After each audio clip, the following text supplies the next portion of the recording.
एक छोटे से गांव में एक बूढ़ी माँ रहती थी जिसका नाम था सावित्री।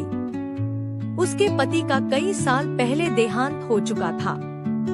उसके पास न जमीन थी न पैसा, बस एक छोटी सी झोपड़ी और उसकी एक ही बेटी थी। सावित्री रोज सुबह सूरज निकलने से पहले उठ जाती थी। वह गांव के अमीर लोगों के घरों में झाड़ू पोछा करती, बर्तन मांजती और कपड़े धोती थी। उसकी उम्र बढ़ चुकी थी, हाथों में झुर्रियाँ थी, लेकिन उसके मन में एक ही सपना था, मेरी बेटी पढ़ लिख कर बड़ी अफसर बने। गांव के लोग अक्सर उसका मजाक उड़ाते थे। अरे सावित्री, तू खुद 2 वक्त की रोटी के लिए तरसती है और बेटी को अफसर बनाएगी। कोई कहता लड़की है, ज्यादा पढ़ाने से क्या होगा, लेकिन सावित्री हर बार मुस्कुराकर कहती, मेरी बेटी जरूर पढ़ेगी और एक दिन बड़ा नाम करेगी। रानी भी अपनी माँ की मेहनत देखती थी। वह जानती थी कि उसकी माँ कितनी मुश्किल से पैसे जुटाती है, इसलिए वह मन लगाकर पढ़ती थी।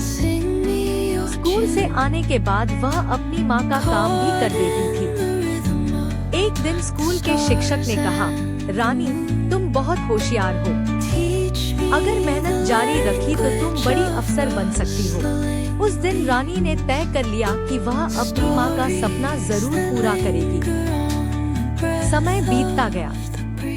सावित्री दिन रात मेहनत करती रही। कभी कभी उसे खाना भी ठीक से नहीं मिलता था, लेकिन वह बेटी की पढ़ाई में कभी कमी नहीं आने देती थी। उसने अपनी पुरानी चूड़ियाँ भी बेच दी ताकि रानी की कॉलेज की फीस भर सके। रानी शहर पढ़ने चली गई। शहर में पढ़ाई आसान नहीं थी, वहाँ बहुत प्रतिस्पर्धा थी, लेकिन उसे अपनी माँ की झुर्रियों वाले हाथ याद आते थे और वह फिर से पूरी ताकत से पढ़ाई में लग जाती। कई सालों की मेहनत के बाद रानी ने यूपीएससी की परीक्षा दी, पर पहली बार वह असफल हो गई। रानी बहुत रोई। उसे लगा कि वह अपनी माँ का सपना पूरा नहीं कर पाएगी। तभी सावित्री ने उसे फोन किया और कहा, बेटी, हार मानना मत। अगर रास्ता कठिन है तो समझ लो मंजिल बड़ी है। माँ की बात सुनकर रानी ने फिर से तैयारी शुरू की। उसने और ज्यादा मेहनत की और आखिरकार वह दिन आ गया। यूपीएससी का रिजल्ट आया। रानी का नाम सूची में था। वह जिले की डिस्ट्रिक्ट मजिस्ट्रेट डीएम बन गई। पूरा गांव खुश हो गया। कुछ दिनों बाद रानी सरकारी गाड़ी में अपने गांव पहुंची। वही लोग जो पहले। रानी सीधे अपनी झोपड़ी में गई। उसने अपनी माँ के पैर छुए और रोते हुए कहा, माँ, आज मैं जो भी हूँ आपकी मेहनत की वजह से हूँ। सावित्री की आंखों में आंसू आ गए। उसने बेटी को गले लगा लिया।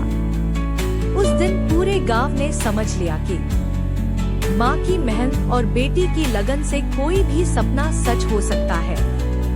सब खुश हुए और सपना संकल्प किया कि हम भी अपने बच्चों को, अपने बेटियों को पढ़ाएंगे।